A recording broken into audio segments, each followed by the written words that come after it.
گزارے کیسے زندگی، آؤ علماء سے پوچھ لیں، آئے جو مشکل پیش کوئی، آؤ علماء سے پوچھ لیں۔ الحمدللہ رب العالمین والصلاة والسلام علی سید المرسلین، اما بعد فاعوذ باللہ من الشیطان الرجیم، بسم اللہ الرحمن الرحیم۔ الصلاة والسلام علیک یا رسول اللہ وعلی آلک واصحابک یا حبیب اللہ، الصلاة والسلام علیک یا نبی اللہ وعلی آلک واصحابک یا نور اللہ۔ میٹھے میٹھے اسلامی بھائیوں اور مدنی چینل کے ناظرین، الحمدللہ عز و جل مدنی چینل کا ایک پیارا سلسلہ، معلوماتی سلسلہ دارالافتاء اہل سنت، اس میں ہم حاضر ہیں۔ سب سے پہلے آئیے درود شریف کی فضیلت سنتے ہیں۔ چنانچہ حضرت سیدنا ابو طلحہ رضی اللہ تعالی عنہ سے روایت ہے کہ ایک دن رحمت للعالمین شفیع المذنبین صلی اللہ تعالی علیہ وآلہ وسلم تشریف لائے، اور حالت یہ تھی کہ خوشی کے آثار آپ صلی اللہ تعالی علیہ وآلہ وسلم کے چہرہ انور سے عیاں تھے، ظاہر تھے۔ فرمایا جبریل میرے پاس حاضر ہو کر عرض گزار ہوئے کہ آپ صلی اللہ تعالی علیہ وآلہ وسلم کا رب ارشاد فرماتا ہے، اے محمد صلی اللہ تعالی علیہ وآلہ وسلم، کیا تم اس بات پر راضی نہیں کہ آپ صلی اللہ تعالی علیہ وآلہ وسلم کا جو بھی امتی آپ صلی اللہ تعالی علیہ وآلہ وسلم پر ایک بار درود پاک بھیجے تو میں اس پر 10 بار رحمت بھیجوں، اور اگر وہ آپ صلی اللہ تعالی علیہ وآلہ وسلم پر ایک بار سلام بھیجے تو میں اس پر 10 بار سلام بھیجوں۔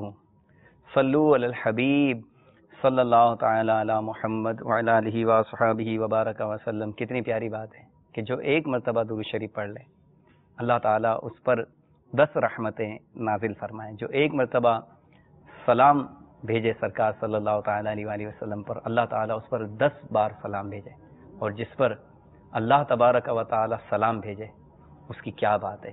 امیر اہل سنت فرماتے ہیں، پھول رحمت کے ہر دم لٹاتے رہے، یا غریبوں کی بگڑی بناتے رہے، حوض کوثر پہ مت بھول جانا کہیں، تم پہ ہر دم کروڑوں درود و سلام۔ کتنی پیاری امیر علیہ سنت نے بات کی ہے کہ آقا تم پر کروڑوں سلام ہو، کروڑوں درود ہوں، اور ہر دم ہو، ہر آنے والی ساتھ آپ پر لاکھوں کروڑوں درود و سلام ہو۔ آئیے سلسلے کو مزید آگے بڑھاتے ہیں، اور سب سے پہلے سنتے ہیں کہ ہم سے کیا سوال کیا جا رہا ہے۔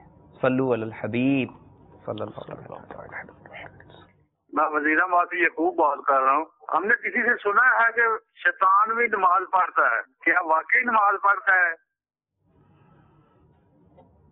جی انشاءاللہ ابھی جواب دیتے ہیں آپ کو، مزید بھی کال سنا لیجیے۔ میرا سوال یہ ہے کہ جو ہم تصویریں اپنی کھینچ کے فیس بک کے اوپر لگا کے سینڈ کرتے ہیں اپنے دوستوں کو، کیا وہ جائز ہے کہ نہیں جائز؟ صحیح جی مفتی صاحب کیا فرماتے ہیں کہ شیطان بھی نماز پڑھتا ہے؟ الحمدللہ رب العالمین والصلاة والسلام علی سید الانبیاء والمرسلین وعلی آلہ واصحابہ اجمعین، اما بعد فاعوذ باللہ من الشیطان الرجیم، بسم اللہ الرحمن الرحیم۔ کہ شیطان نماز پڑھتا ہے، یعنی مسلسل اس کا پڑھنا یہ تو کسی حدیث کے اندر نہیں ہے، البتہ شیطان نے نماز پڑھی اس حوالے سے بعض احادیث طیبہ کے اندر اس کا ذکر موجود ہے۔ امام حافظ ابن حجر عسقلانی رحمۃ اللہ تعالی علیہ نے الاصابہ فی تمییز الصحابہ میں تاریخ جرجان کے حوالے سے ایک حدیث پاک نقل کی ہے۔ یہ الاصابہ یہ حافظ ابن حجر کی کتاب ہے جو صحابہ کرام علیہم رضوان کے احوال کے اوپر ہے. جتنے صحابہ کرام علیہم رضوان ہوئے ہیں جن کے تذکرے موجود ہیں حالات موجود ہیں تو ان کی یہ سب سے جامع کتاب کہلاتی ہے الاصابہ کے نام سے. اس میں حافظ ابن حجر عسقلانی رحمۃ اللہ تعالی علیہ نے صحابہ کرام اور صحابیات یعنی نبی کریم صلی اللہ علیہ وسلم کے جو صحابہ تھے مرد صحابہ اور جو خواتین تھی صحابیات رضی اللہ تعالی عنہم ان تمام کا تذکرہ کیا ہے. تو اسی میں چونکہ تمام صحابہ کا یا راوی نہیں راوی نہیں جن کا تذکرہ ملتا ہے. اچھا. کیونکہ جو صحابہ کرام علیہ رضوان ہیں وہ تو تقریباً 1,24,000 کے قریب ان کی تعداد تھی، لیکن 18,000 یا 12,000 کے قریب صحابہ کرام کا تذکرہ ملتا ہے. تو اس میں انہوں نے اپنی اس کتاب کے اندر تذکرہ کیا ہے. تو چونکہ جو صحابیات ہیں یا صحابہ ہیں وہ انسانوں کے ساتھ خاص نہیں ہیں، بلکہ جنات بھی جو ہے وہ صحابہ ہوئے ہیں جنہوں نے نبی کریم صلی اللہ تعالی وسلم کو دیکھا اور آپ پر ایمان لے کر آئے، جن کا تذکرہ قرآن پاک کے اندر بھی موجود ہے. تو حافظ ابن حجر عسقلانی رحمۃ اللہ تعالی علیہ نے اپنی اس کتاب کے اندر تاریخ جرجان کے حوالے سے ایک حدیث پاک نقل کی ہے. سید اعلی حضرت امام اہل سنت نے بھی ملفوظات کے اندر اس کو ذکر کیا ہے کہ ایک پری یعنی پری سے مراد ایک جنی اور اس کا نام جو ہے حافظ ابن حجر نے غالباً فاریعہ کر کے اپنی کتاب کے اندر ذکر کیا ہے. فاریعہ نام اس کا ذکر کیا ہے. یہ بارگاہ رسالت کے اندر حاضر ہوا کرتی تھی اور جو ہے وہ نبی کریم صلی اللہ علیہ وسلم کے پاس آیا کرتی تھی اسلام لانے کے بعد. تو ایک دفعہ کافی وقت کے بعد آئی تو حضور علیہ الصلوۃ والسلام نے استفسار کیا کہ اتنے عرصے کے بعد کیوں آنا ہوا. تو اس نے کہا کہ ہند کے اندر ہندوستان میں ہمارا ایک عزیز جو ہے وہ فوت ہوا تھا تو اس کی تعزیت کے لیے وہاں جانا ہوا تو اس لیے آنے میں تاخیر ہوئی. پھر اس نے اپنا ایک عجیب واقعہ بارگاہ رسالت کے اندر عرض کیا اور کہا کہ میں جب واپس ہو رہی تھی تو میں نے راستے میں دیکھا کہ ان ابلیس یصلی علی الصخرہ یعنی ابلیس شیطان جو ہے وہ چٹان کے پر نماز پڑھ رہا تھا. تو میں نے اس سے کہا کہ تو نے حضرت آدم علیہ السلام کو جو ہے وہ جنت سے نکالنے کی کیوں کوشش کی تو نے؟ تو اس نے مجھے کہا کہ تو اس معاملے کو چھوڑ دے. پھر اس نے یعنی اس جنی صحابیہ نے جو ہے وہ سوال کیا اس شیطان سے کہ تو نماز پڑھ رہا ہے حالانکہ تو ہے کہ تیرا اس میں کیا نماز سے تیرا کیا تعلق ہے اس سے؟ صحیح. تو شیطان نے اس پر یہ کہا کہ میں اس لیے نماز پڑھ رہا ہوں کہ میں اس بات کی امید رکھتا ہوں کہ جب اللہ تبارک و تعالیٰ اپنا وعدہ پورا فرما لے تو شاید میری مغفرت فرما دے. تو اس امید پر میں نماز پڑھ رہا ہوں. اب یہ حدیث پاک جو ہے یہ مختلف کتابوں کے اندر جو ہے وہ تاریخ جرجان اور الکامل ابن عدی کے حوالے سے نقل کی گئی ہے. اس پر محدثین کا تفصیلی کلام ہے یعنی بہت سارے محدثین نے اس کو موضوع بھی قرار دیا ہے لیکن بہرحال اس کو موضوع کہنے کی کوئی دلیل واضح نہیں ہے. جہاں تک رہا شیطان کا نماز پڑھنا اور اس کی یہ بات کہنا کہ میں جو ہے وہ نماز اس لیے پڑھ رہا ہوں تاکہ اس کے ذریعے سے مجھے اس بات کی امید رہے کہ ہو سکتا ہے کہ اللہ تعالیٰ میری مغفرت فرما دے، یعنی یہ تو قطعی اور یقینی بات ہے کہ شیطان یہ ہمیشہ ہمیشہ جہنم میں رہنے والا ہے. باقی رہا اس کا امید کرنا تو اس کی یہ امید باطل ہے. لیکن شیطان جو ہے اس نے اللہ تبارک و تعالیٰ کی عبادت سے کبھی انکار نہیں کیا. یعنی وہ تو عابد تھا، مشہور تھا عابد. وہ ساتوں آسمان میں اس کی جو عبادتیں تھیں مشہور تھیں. ہر آسمان پر اس کی عبادت کی وجہ سے اس کا نام ہی جدا پڑا ہوا تھا. چپے چپے پر اس کے بارے میں مشہور ہے کہ اس نے عبادتیں کی ہیں. تو اللہ تبارک و تعالیٰ کی عبادت سے تو وہ کبھی منکر ہوا ہی نہیں ہے. وہ تو اس بات کا اب بھی اقرار کرے گا کہ اللہ کے آگے سجدہ کرنے میں مجھے کوئی حرج نہیں ہے. اصل جو اس کو تکلیف تھی وہ حضرت سیدنا آدم علیہ نبینا علیہ الصلوۃ والسلام کے آگے سجدہ کرنے سے تکلیف تھی. وہ آدم علیہ السلام کے آگے نہیں جھکا تھا، یہ اس کی اللہ تبارک و تعالیٰ کی نافرمانی تھی. تو اس لیے شیطان کا اگر کوئی نماز پڑھنا ملتا بھی ہے تو یہ کوئی خلاف عقل بات نہیں ہے، یعنی عقل میں نہ آنے والی بات نہیں ہے، کیونکہ عبادت تو وہ پہلے بھی کرتا رہا ہے اور اب بھی کرتا ہے تو اس میں کوئی حرج نہیں ہے. لیکن اس کی عبادت ظاہر سی باتیں مقبول نہیں ہے. وہ جتنی عبادت کرتا رہے چاہے وہ نماز اب بھی پڑھتا رہے وہ مقبول نہیں ہے. لیکن بہرحال ہم یہ نہیں کہہ سکتے کہ وہ نماز پڑھتا ہے ابھی بھی. وہ ایک آدھ دفعہ جو ہے اس کو کسی نے پڑھتے ہوئے دیکھ لیا تو ایک الگ معاملہ ہے. اور جہاں تک رہا امید کی بات، مغفرت کی بات، تو امام غزالی رحمۃ اللہ تعالی علیہ نے احیاء العلوم کی تیسری یا چوتھی جلد کے اندر یہ بحث کی ہے کہ اللہ تبارک و تعالی کی جو رحمت ہوگی قیامت کے دن وہ کھل کر آئے گی. کیونکہ ابھی جو دنیا کے اندر رحمت ہے اللہ تبارک و تعالیٰ کی 100 رحمتیں ہیں، ان میں سے ایک رحمت اللہ تبارک و تعالیٰ نے دنیا میں اتاری ہے. اور اس رحمت کا یہ ثمرہ ہے، یہ ظاہر ہوتا ہے کہ ماں جو بچے سے محبت کرتی ہے، یہ رحمت، ایک دوسرے سے محبت کرتے ہیں ہم لوگ، تو یہ محبت جو ہے وہ اللہ تبارک و تعالیٰ کی اس رحمت کی وجہ سے ہے. شفقت جو پیدا ہوتی ہے دل کے اندر، رحم کے جو جذبات پیدا ہوتے ہیں، یہ اس ایک رحمت کی وجہ سے ہیں جو ساری دنیا کے اندر رحم کا جذبہ پایا جاتا ہے ایک دوسرے کے لیے. جی. اور قیامت کے دن اللہ تبارک و تعالیٰ کی 99 رحمتیں سامنے ہوں گی جب ان کا ظہور ہوگا. تو امام غزالی نے بعض بزرگوں کے حوالے سے لکھا ہے کہ کل بروز قیامت اللہ تبارک و تعالیٰ اتنی رحمت فرمائے گا، اتنی رحمت فرمائے گا، اور ایسی مغفرتیں ہوں گی کہ شیطان بھی امید کرنے لگے گا کہ شاید میں بھی بخشا جاؤں. تو یہ جو امید کر رہا ہے، اگرچہ کہ اس کی امید باطل ہے، غلط ہے، کیونکہ اس کے لیے وعدہ ہو چکا ہے کہ اس نے ہمیشہ ہمیشہ جہنم کے اندر رہنا ہے، اور اس کے خلاف نہیں فرمائے گا اللہ تبارک و تعالیٰ. لیکن یہ امید رکھتا ہے تو اس کا امید رکھنا یہ اس کے اپنے لیے ہے. لہذا جو اس حدیث پاک کے اندر ذکر کیا گیا ہے کہ وہ شیطان اس کے اوپر نماز پڑھ رہا تھا، تو اگرچہ کہ سند کے بعد سے حدیث پاک ضعیف ہے، لیکن اس میں کوئی دور کی بات نہیں ہے، بعید بات نہیں ہے کہ شیطان نے اگر نماز پڑھی ہے تو اس میں کوئی مسئلہ نہیں ہے. ایک آدھ بار ممکن ہے کہ شیطان نے اس طرح نماز پڑھی ہو. یہ بھی ممکن ہے کہ وہ پڑھتا بھی ہو. ممکن ہے. یعنی ہم تسلسل نہیں کہہ سکتے، استمرار نہیں کر سکتے اس میں کہ ہمیشہ وہ پڑھتا رہتا ہے، ایسا نہیں. بلکہ چند ایک دفعہ اس نے پڑھ لی، ایک آدھ دفعہ اس نے پڑھ لی، تو ایسا ممکن ہے. صحیح. میٹھے میٹھے اسلامی بھائیو، مدنی چینل کے ناظرین، نماز کی اہمیت کا اندازہ تو ہر مسلمان کو ہونا ہی چاہیے. مسلمانوں کے لیے سب سے پہلا فرض نماز ہے، مگر بدقسمتی سے آج ہماری مسجدیں ویران ہیں. ذرا سا غور کیجئے کہ جتنی تعداد ہماری مسجدوں میں عیدین کی نماز میں ہوتی ہے، جتنی تعداد جمعے کی نماز میں ہوتی ہے، کیا دیگر نمازوں میں روزانہ اتنی تعداد مسجد میں آتی ہے؟ کیونکہ مسجد کی آبادی نمازیوں سے ہوتی ہے.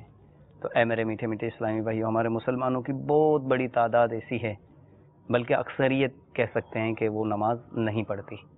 تو مسلمانوں کو چاہیے، اسلامی بھائیوں کو بھی چاہیے، اسلامی بہنوں کو چاہیے کہ نماز میں سستی نہ کیا کریں. آج ہر ایک رونا روتا ہے کہ میری یہ مصیبت، یہ پریشانی، میرا یہ تکلیف، میری یہ دکھ، میرے یہ غم. تو شاید ایسا تو نہیں کہ ہم نماز نہیں پڑھتے، اس وجہ سے ہمیں طرح طرح کی پریشانیوں کا سامنا ہے، کیونکہ بے نمازی سے اللہ تعالیٰ ناراض ہو جاتا ہے. اور یاد رکھیے، جس سے اللہ تعالیٰ ناراض ہو جائے تو پھر وہ سارے لوگ بھی اگر اس سے خوش ہوں تو وہ دنیا میں آسودہ نہیں رہ سکتا. اس لیے عادت بنائیے اور نیت کیجئے کہ انشاءاللہ آج کے بعد ہماری کوئی نماز قضا نہیں ہوگی انشاءاللہ عز و جل. مدنی چینل دیکھتے رہیے. نمازی بننے کے لیے، نیک بننے کے لیے دعوت اسلامی کے مدنی ماحول سے وابستہ ہو جائیے. نمازیوں کی صحبت میں رہیں گے انشاءاللہ نمازی بن جائیں گے. ہمارے ایک اور کالر نے بھی سوال کیا تھا حضرت کہ فیس بک پر یہ آج کل مرض بہت زیادہ عام ہو گیا ہے. امیر اہل سنت نے بھی مدنی مذاکرے میں اس پر کلام فرمایا تھا. اپنی تصویر لگانا جائز ہے یا نہیں، یہ سوال کیا ہے. یعنی وہ بھیجتے ہیں ایک دوسرے کو تصویریں، تو اپنی تصویریں بھیجنا یہ جائز ہے یا نہیں ہے. تو دیکھیں، جہاں تک حکم شرع ہے یعنی فقہی اعتبار سے، وہ تو یہ ہے کہ جب تک اس کا پرنٹ آؤٹ نہیں کیا، اندر اس میں کمپیوٹر کے اندر ہی آپ کی تصویر ہے، تو جو ہمارا فتویٰ ہے اس حوالے سے وہ یہ ہے کہ اس وقت تک تو یہ جائز ہے. ٹھیک ہے. صحیح. تو اب اگر یہ آگے بھیجی جا رہی ہے تو بھیجنے والے کو دیکھا جائے گا کہ کس کو بھیج رہا ہے وہ. اگر وہ اپنے ہی کسی محرم کو بھیج رہا ہے تو یہاں تک بھی ہم اس کو جائز ہی قرار دیں گے اس کا بھیجنا. اور اگر وہ غلط اس کا یوز کرتا ہے، نعوذ باللہ کسی نامحرم کو بھیج رہا ہے، اس کو جو ہے وہ اپنی صورت دکھائے، تو ظاہر سی بات ہے کہ اس کی نیت کا اس میں فساد بالکل ظاہر ہے. یہ ہے فقہی اعتبار سے معاملہ کہ اس کا اگر وہ دوستوں کو بھیجتا ہے اپنے، اس میں کوئی وہ قباحت نہیں ہوتی، ان کو بھیج دیا اس نے، تو یہاں تک ہو گیا جواز کا مسئلہ. باقی رہا کہ اس کو بھیجنا کیسا ہے، تو پھر اپنی نیت پہ غور کر لے کہ وہ کیوں بھیج رہا ہے. اور اس حوالے سے امیر علیہ سنت نے کافی اچھے مدنی پھول جو ہے وہ اپنے مدنی مذاکرے میں فرمائے ہیں کہ بندہ اپنے اوپر غور کرے کہ وہ کیوں ایسا کر رہا ہے، تو خود ہی پھر اس کا دل نہیں کرے گا کہ وہ تصویریں اس طرح بھیجتا رہے. پھر وہ تصویریں بھیج کے جو ہے بار بار وہ جو پوچھتا بھی ہوگا کہ کیسی لگی میری تصویر، اور اس کے اندر بھی وقت جو ہے نا وہ بہت زیادہ وقت اس کے اندر وہ ضائع بھی کرتے ہوں گے. تو اس لیے جو ہے وہ کوشش یہ ہونی چاہیے ہمارے اس طرح کے کاموں میں نہ پڑیں. پھر کوئی بھی یہ سلسلہ شروع ہو جاتا ہے تو پھر یہ اس کا کنٹرول نہیں رہتا، بڑھتا ہی چلا جاتا ہے، اس میں تحدید نہیں ہوتی. اتنی ہی دیر اگر کوئی دینی کتاب کا مطالعہ کر لیا جائے، تلاوت کر لی جائے، ذکر اللہ کر لیا جائے، درود شریف پڑھ لیا جائے، اس میں وقت بھی بہت صرف ہوتا ہے. وہی ہے نا بات، اصل وہ جو سوچ نہیں ہے، ایک تربیت نہیں ہے، اور جو ہے وہ ذہن نہیں ہے. ورنہ یہ جتنی بھی اس طرح کی چیزیں نا، ان کا بنیادی مقصد غلط نہیں ہوتا. موبائل بنایا گیا یا ایف بی ہے، فیس بک ہی ہے، تو تو اس کے بنانے کا مقصد کچھ اور تھا، یعنی اس کی جو ہسٹری ہے وہ کچھ اور ہے کہ وہ بنائی کیوں گئی تھی. وہ تو اس لیے بنائی گئی تھی کہ کالج کے طلباء آپس کے اندر جو ہے وہ نوٹس وغیرہ شیئر کرتے تھے. وہ بڑھتے بڑھتے بڑھتے وہ آگے چلتی چلی گئی. تو اب یہ مرض جو ہے وہ اصل جو اس کی بنیاد تھی وہ تھی کہ تعلیم کے اعتبار سے ایک دوسرے سے مدد لیتے رہے. تو اب اس کا ایک اچھا مثبت یوز موجود ہے. خود ہمارے دعوت اسلامی میں دارالفتہ اہل سنت کا اپنا پیج موجود ہے کہ جس میں یہ سلسلے جو ہمارے ہوتے ہیں اس میں ویڈیو کے اندر لگائی جاتی ہے، سب ہوتا ہے اس کے اندر. لیکن یہ کیا ہے کہ اچھا یوز ہے کہ جس کے ذریعے سے علم عام ہو رہا ہے. لیکن ہمارے یہاں عام طور پہ جو اس کا اکثر کا جو استعمال ہے وہ جو یوز کرتے ہیں وہ جانتے ہیں کہ اس کا غلط ہی استعمال کرتے ہیں اور اس میں وقت ضائع کر رہے ہوتے ہیں کہ جس کا کوئی مقصد نہیں ہوتا، نہ کوئی حاصل ہوتا ہے اس کا. تو اولاً تو کوشش یہ کرنی چاہیے کہ اس کو یوز ہی نہ کریں، اور اگر کرنا ہی ہے تو پھر وہ ہو کہ جس کے ذریعے سے کوئی مقصد آپ کو حاصل ہوتا ہو. ہے کہتے ہیں اسے سوشل میڈیا، یعنی ایسا میڈیا جو آپس میں روابط کو بڑھائے. یہ آپس میں رابطے تو بڑھ جاتے ہیں، کوئی مشرق میں بیٹھا ہے، کوئی مغرب میں، کوئی کسی ملک میں، کوئی کسی شہر میں، لیکن جو ہمارے آپس کے جو گھر کے ہیں نا، کوئی وہاں فیس بک بیٹھ کے کونے میں یوز کر رہا ہے تو کوئی وہاں جا کے کمرے میں، سب یوں الگ الگ ہو جاتے ہیں. اور کسی نے اس طرح کا تجزیہ کیا تھا. اور یہ آپس میں سوشل میڈیا والے یہ تو ایک دوسرے سے متعلق ہو جاتے ہیں، لیکن یوں ہمارے معاشرے کا وہ جو ہے نا وہ نکھار، وہ حسن، وہ ختم ہوتا جا رہا ہے، علیحدہ کر دیتا ہے یہ. اور اسی طرح اچھا حضرت یہ آپ نے جو فرمایا کہ پرنٹ آؤٹ نہیں نکالا، مدنی چینل کے ہمارے ناظرین کی آسانی کے لیے فرما دیں یہ پرنٹ آؤٹ کیا یعنی تصویر لگی ہوئی ہے، یعنی اس کو تصویر لگی ہوئی ہے، اس کا آپ نے پرنٹ نکالا. جب پرنٹ نکالیں گے تو سامنے تصویر چھپی بھی آ جائے گی. تو یہ جو کاغذ پہ تصویر جو کاغذ پہ تصویر ہے یہ ناجائز ہے، یہ جائز نہیں ہے، یہ جائز کسی کی ممانعت ہے، یہ حرام ہے. جی صحیح. کیونکہ اندر جب تک موجود ہے وہ عکس ہے. یہ کیوں جائز ہے؟ یہ عکس ہے، یہ تصویر نہیں ہے. جی جی عکس ہے، یہ شعائیں ہوتی ہیں، ریزز ہوتی ہیں، جیسے کسی نے آئینے میں دیکھا تو ویسے ہی ہوتی ہے. باقی پرنٹ نکالیں گے تو وہ جو ثبت ہو جائے گی اس کے اوپر، یہ ناجائز و حرام ہو جائے گی. یہ اکثر لوگ فرق پوچھتے ہیں کہ یہ اس میں کیوں تصویر نہیں ہے اور اس میں کیوں تصویر ہے. یہ تو یہ چونکہ ریزز ہوتی ہیں اور یہ شعائیں ہوتی ہیں تو اس لیے جو ہے اس کو جائز قرار دیا گیا ہے. یعنی علماء کی ایک تعداد نے اس کے اوپر فتویٰ دیا ہے. اور یوں بھی اصلی دلیل دیتے ہیں کہ جب یہ آپ کی جو ٹیبلٹ ہے یہ بند ہو جاتا ہے، جب آف ہوتا ہے تو اس وقت وہ تصویر کہاں گئی. تو وہی آپ والی بات صحیح ہے کہ وہ ریزز ہوتی ہیں، جب تک اس میں بجلی کا عمل دخلیہ ہوتا ہے تو وہ نظر آ رہی ہوتی ہے، وگرنہ وہ تصویر نہیں ہے. جزاک اللہ تعالی خیرہ. امید ہے آپ کی تسلی ہو گئی ہوگی اور نیت بھی انشاءاللہ آپ کر لیں گے کہ social website, social medias کا آپ استعمال ضرورتاً کیجئے، کم سے کم کیجئے. اتنی دیر آپ کوئی مطالعہ کر لیجئے، تلاوت کر لیجئے، ذکر اللہ کر لیجئے، درود شریف پڑھ لیجئے، مدنی قافلے میں سفر کر لیجئے. کیونکہ پھر سوشل میڈیا میں کوئی جائے اور پھر وہ بچ جائے تو یہ بہت مشکل ہوتا ہے. اللہ تعالیٰ جسے بچائے وہی بچ سکتا ہے. مزید ہمارے ساتھ کالز بھی ہیں، آئیے چلتے ہیں کال کی طرف. صلو علی الحبیب صلی اللہ علیہ وسلم. السلام علیکم ورحمۃ اللہ وبرکاتہ. وعلیکم السلام ورحمۃ اللہ وبرکاتہ. میں نے سنوکر رکھے ہیں دو، وہ سنوکر جو رکھے ہیں وہ 2 آدمی کھیلتے ہیں، جو ہارتا ہے وہ 10 روپے دیتا ہے. یہ رکھنا کیسا ہے؟ جی ایک اور کال سنا دیجیے. میرا نام شاہد ہے، خانہ سے بات کر رہا ہوں. میرا مسئلہ یہ ہے کہ اگر آپ سنتیں چھوڑ دیتے ہیں غیر مقدہ اور نماز ٹائم کے لیٹ آتے ہیں اکثر، تو اس کے پیچھے کا نماز پڑھنی جائز ہے؟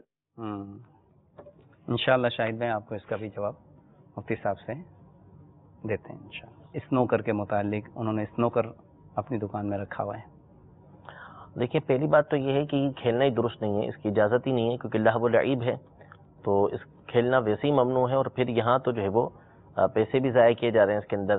تو یہ پیسے جو ضائع کیے جا رہے ہیں یہ الگ ایک ممانعت ہے اس کے اندر، لہذا اس کی تو اجازت نہیں ہے اور نہ ان کو اس طرح کا یہ رکھنے کی اجازت ہے کہ اس کو رکھ کے اس کے اوپر یہ مال کمائے. وہ مال کمانا بھی ان کے لیے جائز نہیں ہے. ان پر لازم ہے کہ فوری اس کام کو یہ ختم کریں.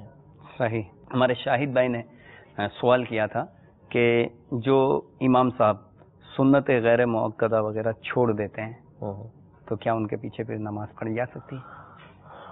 دیکھیں جو سنت غیر مؤکدہ ہے اس کو چھوڑنا نہیں چاہیے، یعنی خاص طور پہ اس کی عادت نہیں بنانی چاہیے کہ اس کو چھوڑ ہی دیں. اس کی بھی اپنی اہمیت ہے، اس کے ثواب احادیث طیبہ کے اندر آئے ہیں. یعنی عصر سے پہلے کے 4 سنت پڑھنے کے، عشاء سے پہلے کے 4 سنت پڑھنے کے، ان کے فضائل احادیث طیبہ کے اندر موجود ہیں، جہنم سے بچاؤ کے لیے اور دیگر ان کی فضیلتیں موجود ہیں. تو اس لیے چاہے امام صاحب ہوں چاہے کوئی دوسرا ہو، ان کو یہ عادت نہیں بنانی چاہیے کہ وہ سنت غیر مقدہ کو چھوڑا کریں، بلکہ عادت بنائیں کہ یہ پڑھا کریں کہ اس کا ثواب ملے گا ان کو اور اس کے فضائل ان کو حاصل ہوں گے۔ لیکن اگر امام صاحب جو ہے وہ سنت غیر مقدہ نہیں پڑھتے تو اس وجہ سے ان کے اوپر کوئی حکم شرعی نہیں لگے گا کہ وہ فاسق قرار پائیں، وہ فاجر قرار پائیں، کہ جس کی بنیاد پر ہم کہیں کہ ان کے پیچھے نماز مکروہ تحریمی ہوگی۔ تو امام صاحب اگر سنت غیر مقدہ نہیں پڑھتے اور وقت پر نہیں پہنچ پاتے تو ان کے پیچھے نماز پڑھی تو وہ نماز ہو جائے گی، اس میں حرج نہیں ہوگا۔ لیکن بہرحال امام صاحب کو چاہیے کہ وقت پر پہنچیں، کیونکہ وقت پر نہیں پہنچیں گے تو اس سے الگ فتنہ کھڑا ہوگا، لوگ جو ہے وہ متنفر ہوں گے اور دیگر ان کے لیے مسائل کھڑے ہوں گے۔ تو وقت پر ان کو پہنچنا چاہیے، اور سنت غیر مقدہ جو ہے حتیٰ کہ علماء نے، اصل یہ ہے پہلے کا جو دور تھا نبی کریم صلی اللہ علیہ وسلم کا دور یا اس کے بعد کا دور جو ہے، اس میں فضیلت یہ تھی کہ جو نوافل وغیرہ ہیں وہ جا کے گھر میں پڑھے جائیں، نوافل وغیرہ سنتیں وغیرہ گھر میں پڑھی جائیں۔ لیکن پھر اس کے بعد جب زمانہ تبدیل ہوا تو پھر فقہائے احناف نے اس بات کو بہتر قرار دیا کہ بندہ جو ہے وہ مسجد کے اندر نماز پڑھے۔ کیوں؟ اس لیے کہ ایک تو سستی پیدا ہوتی ہے لوگوں میں، دوسرا یہ کہ جب جائے گا باہر تو ہو سکتا ہے کہ لوگ بدگمانی کریں کہ یار سنت چھوڑ رہا ہے، سنت مقدہ چھوڑ رہا ہے، وطر چھوڑ رہا ہے۔ تو اس لیے خاص طور پہ پیشوا یعنی جو مقتدا ہے، جو امام ہے، اس کو چاہیے کہ لوگوں کے سامنے اچھی نیت کے ساتھ وہ نماز ادا کرے تاکہ لوگ جو ہے اس کی طرف مائل ہوں، یعنی یہ چیزیں ادا کرنے کی طرف مائل ہوں۔ تو امام صاحب کو ایسا نہیں کرنا چاہیے کہ وہ سنت غیر مقدہ چھوڑیں، ان کو چاہیے کہ وہ سنت غیر مقدہ بھی پڑھا کریں تاکہ جو ان کے مقتدی ہیں وہ بھی اس کی طرف مائل ہوں۔ ماشاءاللہ، باپا کی بات یاد آ رہی ہے، ترغیب دلانے کے لیے سراپا ترغیب بننا پڑتا ہے، اور واقعی یہ دیکھا گیا ہے کہ جب کبھی امام صاحب وہ جلدی فارغ ہو جاتے ہیں، چلے جاتے ہیں، تو پھر وہ مقتدی بھی جانا شروع ہو جاتے ہیں۔ امام صاحب دیر تک رہیں گے، نماز پڑھیں گے تو ایک دو مقتدی اور بھی انشاءاللہ ان کی دیکھا دیکھی پڑھتے رہیں گے۔ جزاک اللہ، بہت پیارا آپ نے جواب ارشاد فرمایا۔ مزید ہمارے ساتھ کالز بھی ہیں، آئیے دیکھتے ہیں وہ ہم سے کیا سوال کرتے ہیں۔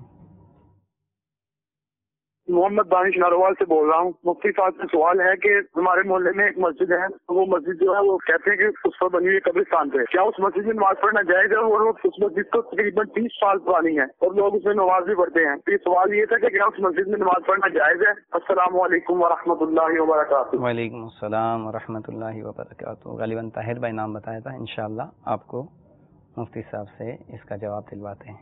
مزید بھی کال سنا دیجیے۔ السلام علیکم ورحمۃ اللہ وبرکاتہ۔ وعلیکم السلام ورحمۃ اللہ وبرکاتہ۔ سوال یہ، اگر مؤذن صاحب قد قامت الصلاۃ بھول گئے تو تکبیر دوبارہ کتنی پڑے گی؟ اس کے بارے میں آپ شریح رحمت فرما دیجیے گا۔ السلام علیکم ورحمۃ اللہ وبرکاتہ۔ وعلیکم السلام ورحمۃ اللہ وبرکاتہ۔ ناروال سے سوال تھا، مسجد قبرستان پہ بنائی گئی ہو، 20 سال قدیم مسجد ہے، کیا کیا جائے؟ وہ کہہ رہے ہیں کہ کہتے ہیں، یعنی کنفرم بات نہیں کہہ رہے تھے کہ بتایا جاتا ہے کہ اس طرح ہے۔ تو دیکھیں اگر تو واقعی یہ بات کنفرم ہے کہ یہ قبروں کے اوپر بنی ہوئی ہے تو اب اس کی دیکھیں دو صورتیں بنتی ہیں کہ قبروں کے اوپر کس طرح بنی ہوئی ہے۔ ایک ہوتا ہے کہ قبریں مسمار کر کے اسی کے اوپر جو ہے وہ مسجد بنا دی، اس کے اوپر زمین جو ہے وہ بنا دی ہے، تو یہ تو حرام کام ہوا ہے، اس کی تو شرعاً اجازت ہی نہیں ہے، وہ مسجد ہی نہیں رہے گی، جبکہ وہ قبرستان وقف کا تھا، واقعی وہ قبرستان تھا کہ جو وقف کیا گیا تھا، اور اس پہ اس طرح جو ہے انہوں نے یہ کر ڈالا۔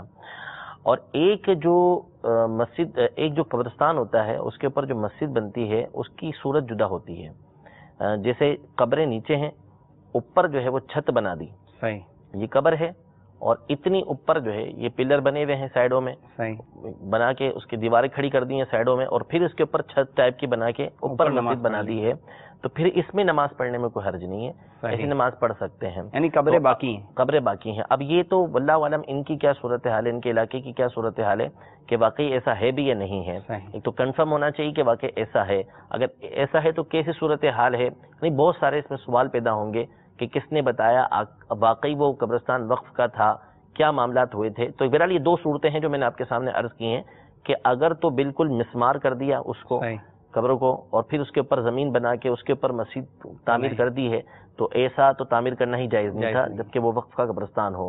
اور اگر اس طرح کی ہے کہ قبریں بنی ہوئی ہیں اور اس کے سائیڈوں میں دیواریں کھڑی کر کے اس کے اوپر جو ہے وہ چھت بنائی ہے، پھر اوپر مسجد بنائی ہے، تو ایسی جگہ اگر کوئی نماز پڑھتا ہے تو اس کی نماز یہ ہو جائے گی۔ یعنی قبروں کی اتنی اہمیت ہے کہ قبریں مسمار کر کے، قبروں کو مٹا کر مسجد بھی نہیں بنا سکتے ہیں. تو پھر لوگ جو اس پہ قبضہ کر لیتے ہیں، گھر بنا ڈالتے ہیں، فیکٹریاں بنا دیتے ہیں، وہ تو حرام کام کرتے ہیں، ناجائز و حرام ہے. مسلمان کی قبر کی تو ایسی اہمیت ہے کہ ٹیک لگا کے اس پہ بیٹھ جانا، سر لگا کے اس پہ سو جانا، اس کی بھی ممانعت ہے. حضرت عبداللہ بن مسعود رضی اللہ تعالیٰ عنہ کی روایت دیگر صحابہ سے بھی مروی ہے کہ انگارے پہ چلنا یہ زیادہ پسند ہے اس سے کہ کسی مسلمان کی قبر کے اوپر پاؤں رکھے، رستہ بنا لیتے ہیں. تو یہ تو جائز نہیں ہے، حرام اس طرح جو کرتے ہیں. لیکن بہرحال اس میں ہر طرح کی جو ہے وہ صورتیں بن سکتی ہیں کہ یہ کہاں کا معاملہ ہے، کیسا معاملہ ہے. تو اپنے طور پر جو ہے وہ حکم لگانے سے قبل جو ہے وہ علماء سے اس حوالے سے رہنمائی لے لی جائے. آج کل جو قبرستان ہیں اتنی قبریں قریب ہوتی ہیں کہ بظاہر رستہ ممکن نہیں. اب جانا بھی ہے، فاتحہ خوانی بھی کرنی ہے یا تدفین کے لیے جانا ہے. تو کیسے بچیں گے؟ فاتحہ خوانی اگر تو قبروں کو پھلانگے بغیر، ان کے اوپر پاؤں رکھے بغیر جانا ممکن ہی نہیں ہے. تو دیکھیں کہ وہ فاتحہ کے لیے قبر کے عین سر پر ہونا لازم نہیں ہے. وہ تو یہاں بیٹھ کے بھی آپ کریں گے تو وہ اصل مقصود ایصال ثواب ہے، پہنچ جائے گا، وہ ہو جائے گا. تو اس کے لیے کسی گناہ کو کرنے کی اجازت یہ نہیں دی جائے گی. تو آپ قبرستان جائیں، قبرستان کے بالکل کنارے پہ کھڑے ہو کر آپ جو ہے وہ حاضری دیں اور وہاں پر آپ فاتحہ پڑھیں. اور رہا تدفین کا معاملہ، تو پھر تدفین میں فقط اتنے افراد جائیں کہ جن کی ضرورت ہے جا کے جو ہے وہ تدفین کریں. لیکن بہرحال یہ لوگ سمجھتے نہیں ہیں اس چیز کو، اور ایک ڈھیر پہنچا ہوا ہوتا ہے جس کی وجہ سے جو ہے وہ بہت زیادہ بے حرمتی قبروں کی ہو رہی ہے. تین بیان سے باہر ہے اور جاننے والے جانتے ہیں کہ کیسی وہ بے حرمتی قبرستان کی کر رہے ہوتے ہیں. تدفین میں بھی سارے شامل نہیں ہوتے ہیں، وہ بیٹھے ہوتے ہیں ادھر، کوئی مطلب جو نئی زمین پہ بیٹھ سکتے ہیں وہ قبروں پر بھی بیٹھ جاتے ہیں. قبروں پہ بیٹھے ہوتے ہیں، موبائل پہ بات کر رہے ہوتے ہیں، گپے لگا رہے ہوتے ہیں، بعض سگریٹ بھی پی رہے ہوتے ہیں. یعنی ان کا اپنا اپنا ایک الگ ہوتا ہے. تو ہر طرح کے معاملات بہرحال کی اجازت نہیں ہے شرعن. فاتحہ لمبی کر دی ہے وغیرہ وغیرہ، تو یہ گناہوں کے بھی سلسلے ہوتے ہیں. بالکل، اللہ توفیق عطا فرمائے، ہم بھی بچیں. میں نے باپا کو دیکھا ہے کہ باپا بھی قبرستان گئے ہیں، باپا کے ساتھ قبرستان جانے کا سلسلہ ہوا ہے، سعادت ملی ہے. تو باپا وہی قبرستان کے باہر سے ہی قبریں نظر آ رہی ہوتی اور وہیں سے دعا کرتے ہیں. ایک اور ہمارے اسلامی بھائی نے سوال کیا تھا کہ تکبیر اقامت کہتے وقت اگر قد قامت الصلاۃ یہ نہ کہا تو کیا دوبارہ کرنا پڑے گا؟ دیکھیں قد قامت الصلاۃ اگر کہنا بھول گیا اور اس نے آگے اللہ اکبر کہہ دیا اور اس وقت اس کو یاد آ گیا تو اس کو چاہیے کہ لوٹ آئے اور قد قامت الصلاۃ کہے اور پھر اس کے بعد اللہ اکبر یہ الفاظ وہ کہے. لیکن اگر اس نے پوری پڑھ دی ہے اور نماز ہو چکی ہے تو نماز ہو گئی ہے، اب نماز کی اعادے کی ضرورت نہیں ہے. اگر اس کو یاد آ گیا لا الہ الا اللہ کہنے پر بھی تو اس کو چاہیے کہ وہ قد قامت الصلاۃ دوبارہ کہے اور اس کے بعد جو ہے وہ اللہ اکبر لا الہ الا اللہ کہے. یہ جب بھی اذان کے اندر اگر کلمات کی ترتیب آگے پیچھے ہو جائے تو جہاں سے ترتیب چھوٹی ہے وہاں سے کرنا شروع کر دے. فجر میں بھی ہوتا ہے الصلاۃ خیر من النوم، وہ مستحب ہے، وہ کہنا مستحب ہے. اگر وہ چھوٹ گیا تو اس کے اعادے کی ضرورت نہیں ہے. شور مچا دیتے ہیں. نہیں، اس وقت کون شور مچائے گا؟ لوگ عام طور پہ سوئے ہوئے ہوتے ہیں، پتہ ہی نہیں رمضان میں کبھی ایسا ہو جاتا ہے تو لوگ اس کو یہ سمجھتے ہیں گویا کہ یعنی مطلب اذان ہی نہیں ہوئی. ہاں، لیکن اگر وہ نہیں کہا تو اس سے اذان پہ فرق نہیں پڑے گا. وہ کہنا مستحب ہے، اچھی بات ہے، کہنا چاہیے. نبی کریم صلی اللہ تعالیٰ علیہ وسلم نے جب اس کو سنا تھا تو حضرت بلال رضی اللہ تعالیٰ عنہ سے یہ فرمایا تھا کہ ما احسن ھذا، کتنی اچھی بات ہے یہ، اجعل فی اذانک، اس کو اپنی اذان کے اندر شامل کر لو. تو وہ پسندیدہ چیز ہے، اس کو جو ہے وہ کہنا چاہیے اور اس پر ثواب بھی ملے گا. اس کا جواب بھی دیں گے تو جواب کا بھی ثواب ملے گا. لیکن بہرحال اگر مؤذن یہ کہنا بھول گیا تو اس پہ شور نہیں مچایا جائے گا کیونکہ یہ کہنا مستحب ہے اور نہیں کہا تو اس کے بغیر بھی اذان ہو جائے گی. اچھا، اسی طرح یہ قد قامت الصلاۃ یہ وقف کریں گے تو چونکہ گولتا ہے، قراءت کا یہاں قاعدہ لگتا ہے، گولتا جو ہوتا ہے وہ وقف میں ہا بن جاتا ہے. تو یہ بھی آپ توجہ دلا دیجئے، ہمارے بہت سارے ناظرین ایسے بھی ہوں گے جو شاید ان کو بھی اقامت کہنے کا موقع ملتا ہوگا، اور بلکہ جو پانچوں ٹائم اقامت کہتے ہیں ان کو بھی دیکھا ہے کہ وہ قد قامت الصلاۃ یا تو ملا کر پڑھیں قد قامت الصلاۃ قد قامت الصلاۃ، وہ قد قامت الصلاۃ قد قامت الصلاۃ. ہاں، تو یا تو قد قامت الصلاۃ، ویسے اقامت میں یہ ہے کہ ملا کر پڑھنا چاہیے، قد قامت الصلاۃ قد قامت الصلاۃ یہ پڑھنا چاہیے. لیکن یہ کہ اگر وقف کرے گا لیکن وقف کرنا نہیں چاہیے تو قد قامت الصلاۃ یہ تا ہے گولتا، یہ ہاں میں تبدیل ہو جاتی ہے جب اس پر وقف کیا جاتا ہے. مزید بھی اگر ایک قول ہو تو وہ بھی سنا دیجیے. جو جمعۃ المبارک کی جو پہلی سنتے ہیں، اگر یہ رہ جائیں تو یہ کس وقت ادا کرنی چاہیے، اور اگر کس وقت ادا کریں تو ان کی نیت کیا ہونی چاہیے؟ جمعۃ المبارک کی سنتیں رہ گئیں، کب ادا کریں گے؟ جو پہلی 4 سنتیں رہ گئی ہیں تو چونکہ وہ مؤکدہ ہیں، جی، اس کو چھوڑنے کی اجازت نہیں ہے، تو اب اس میں جو طریقہ کار ہے وہ یوں ہے، جو صحیح طریقہ ہے جو اختیار کرنا چاہیے، وہ پہلے اگلی 4 سنتیں پڑھیں گے، یعنی جمعے کے 2 فرض پڑھنے کے بعد جو ہے وہ 4 سنتیں جو ہے وہ بعد جمعہ کی وہ ادا کی جائیں گی، پھر اس کے بعد جو ہے وہ 2 سنتیں جو بعد کی ہیں، سنتیں جو صحیح قول کے مطابق غیر مؤکدہ ہیں، وہ پڑھنے کے بعد پھر اس کے بعد جو 4 سنتیں رہ گئی ہیں وہ ادا کریں، یعنی پہلے بعد کی 4 سنتیں، پھر 2 سنتیں، پھر جو پہلے کی 4 سنتیں رہ گئی ہیں اس کو ادا کیجیے. یہ طریقہ کار ہے. جب سنتوں ہی کی نیت، جی سنتوں ہی کی نیت کی جائے گی. نفل بھی تو پڑھیں گے نا؟ پڑھیں گے. ابھی جو میں طریقہ کار بتا رہا ہوں، طریقہ بتا رہا ہوں کہ اس طریقے سے وہ کیا جائے گا، کہ یعنی وہ تو کوئی بھی طریقہ اختیار کریں گے اس میں وہ سنتیں ان کی ہو جائیں گی، لیکن جو طریقہ کار بیان کیا گیا ہے وہ یہ ہے کہ 4 سنتیں پہلے پڑھیں، پھر 2 سنتیں پڑھیں، پھر اس کے بعد جو ہے وہ پہلی جو 4 سنتیں رہ گئی تھیں وہ پڑھیں. مفتی صاحب، بعض لوگوں کو شاید بہت جلدی ہوتی ہے، امام صاحب ابھی دعا بھی مکمل نہیں ہوتی ہے، یا تو ان کو یوں ہوتا ہے کہ ہم اتنی دیر سے آئے ہوئے ہیں، اور یہ اتنی دیر سے نہیں آتے، ان سے پہلے سے بھی بہت سارے لوگ ہیں، بلکہ سب سے پہلے امام صاحب آئے ہوئے ہوتے ہیں بیچارے، اتنا محنت کر کے تیار کر کے وہ بیان تیار کر کے لے کر آتے ہیں، وہ بیان کرتے ہیں، تقریر فرماتے ہیں، پھر اس کے بعد خطبہ دیتے ہیں. تو بعض لوگ بالکل آخر میں آتے ہیں جمعے کے لیے، جب نماز کھڑی ہو چکی ہوتی ہے، اور پھر اس کے بعد وہ دعا مانگے بغیر ہی چلے جاتے ہیں. اب دیکھیں، جو ہر ایک اپنے اوپر غور کر لے. جی، ہم کسی کے ساتھ بدگمانی نہیں کریں گے، اپنے اوپر غور کر لے کہ وہ اللہ تبارک و تعالیٰ کی عبادت کے لیے آیا ہے. یہ ایک یوم مشہود ہے، ایک اہم ترین دن ہے، مسلمانوں کی عید ہے، اور مسجد ایسا مقام ہے کہ جس کے بارے میں سیدنا ابو ادریس خولانی رحمۃ اللہ تعالی علیہ کی یہ روایت بھی ہے کہ ان المؤمن فی المسجد کالسمک فی الماء، کہ مومن جو ہے وہ مسجد کے اندر ایسے ہی ہوتا ہے کہ جیسا کہ پانی کے اندر مچھلی ہوا کرتی ہے. یعنی جس طریقے سے مچھلی کو پانی کے اندر سکون ملتا ہے، ایسے ہی مومن کو جو ہے وہ مسجد کے اندر یہ سکون ملتا ہے.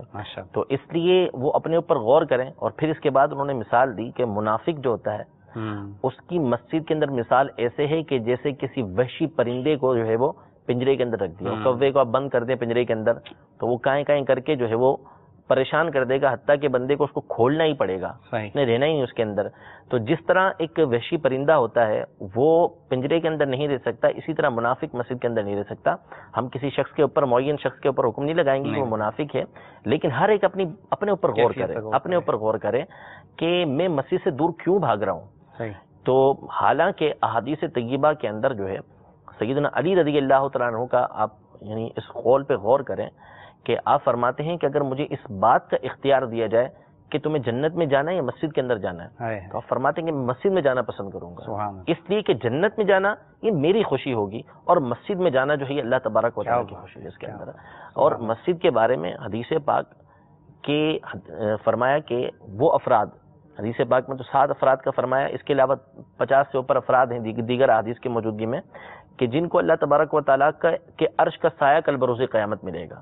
کہ جس میں جو ہے جس دن عرش کے سائے کے علاوہ کوئی دوسرا سایہ نہیں ہوگا، تو فرمایا کہ اس میں سے ایک شخص وہ ہے کہ رجل قلبہ معلق بالمساجد، کہ وہ شخص کہ جس کا دل جو ہے وہ مسجد کے ساتھ اٹکا رہے، کہ ابھی ایک نماز پڑھی، وہ انتظار میں رہے کہ کب دوسری نماز کا وقت آئے گا اور میں مسجد میں جا کر جو ہے وہ دوسری نماز ادا کروں گا. اور اللہ تبارک و تعالیٰ حدیث طیبہ کے اندر ہے کہ اللہ تبارک و تعالیٰ ملائکہ کے سامنے فخر فرماتا ہے. ایک نماز پڑھی، نماز پڑھنے کے بعد وہ دوسری نماز کے انتظار میں بیٹھے ہیں، تو اللہ تبارک و تعالیٰ فرشتوں کے سامنے فخر فرماتا ہے کہ یہ جو ہے بندہ جو ہے وہ دیکھو میری عبادت کے لیے انتظار کے اندر مسجد کے اندر بیٹھا ہوا ہے. تو اس طرح بہت سارے فضائل موجود ہیں مساجد کے. تو ایسا ہرگز نہیں کرنا چاہیے کہ جو جمعے کی نماز ہے وہ فرض جو ہے وہ فرض ہیں، وہ پڑھنا بھی ضروری ہے، اور ساتھ ہی ساتھ جو اس کے 8 رکعت سنت مؤکدہ ہیں جن کا پڑھنا ضروری ہے، اور 2 جو آخر والی ہیں اس کے بارے میں علماء کا اختلاف ہے. اگرچہ راجح یہی ہے کہ وہ سنت غیر مؤکدہ ہے، لیکن اس کو بھی چھوڑنا نہیں چاہیے، اس کو بھی پڑھنا چاہیے. تو یہ تمام نماز پڑھ کے پھر مسلمانوں کی جو دعا ہے مجمع کے اندر جو دعا ہوتی ہے وہ زیادہ قبول ہوتی ہے، تو اس کے اندر بھی شرکت کرنی چاہیے. اس کے فضائل الگ ہیں، وہ بھی اس کو حاصل کرنے چاہیے. اللہ تعالیٰ سے ہم دعا بھی کرتے ہیں اور کہ اللہ تعالیٰ ہمیں بھی مسجدوں سے محبت عطا فرمائے. کہ روایت میں ہے کہ جو مسجد سے محبت رکھتا ہے اللہ تعالیٰ اس سے محبت فرماتا ہے, اور جو مسجد تعمیر کرتا ہے نا, جو اللہ کے لیے مسجد بناتا ہے, من بنا للہ مسجدن بن اللہ لہ بیتن فی الجنہ, اللہ تعالیٰ اس کے لیے جنت میں محل تیار فرمائے گا. یہ ضروری نہیں ہے کہ پوری مسجد بنائی, پلاٹ خریدا اور پوری مسجد کی تعمیرات, ایک اینٹ بھی لگا دی جائے ہے نا, تو اللہ کی رحمت سے امید ہے اس میں حصہ لے لیا جائے. اس میں حدیث پاک کے اندر یہ ہے کہ اگر چھوٹی سی مسجد بھی بناتا ہے وہ جی تو اس کو بھی جو ہے وہ جنت کے اندر گھر دیا جائے گا. تو جتنا وہ شامل کرے گا اللہ کی ذات سے امید ہے کہ اس کو ثواب دعوت اسلامی کا مدنی ماحول کتنا پیارا مدنی ماحول ہے کہ ہمیں مسجد تعمیر کرنے کا بھی ذہن دیتا ہے, موقع دیتا ہے, اور مسجد کو آباد رکھنے کا بھی موقع دیتا ہے. دعوت اسلامی ہے ہی مسجد بناؤ تیری اور مسجد بھرو تیری. آپ بھی اس مدنی ماحول سے وابستہ رہیے, دارالافتاء اہل سنت کا یہ سلسلہ دیکھتے رہیے, مدنی چینل دیکھتے رہیے, دارالافتاء اہل سنت کے مفتیان کرام سے شرعی رہنمائی فون کے ذریعے خود جا کر بھی حاصل کرتے رہیے. اللہ تبارک و تعالی ہمیں علم دین کی برکتیں عطا فرمائے اور ہمیں سیکھ کر اس کے مطابق عمل کرنے کی بھی توفیق عطا فرمائے. آمین بجاہ النبی الامین صلی اللہ تعالی علیہ وآلہ وسلم. صلو علی الحبیب صلی اللہ تعالی علی محمد. گزارے کیسے زندگی, آؤ علماء سے پوچھ لیں.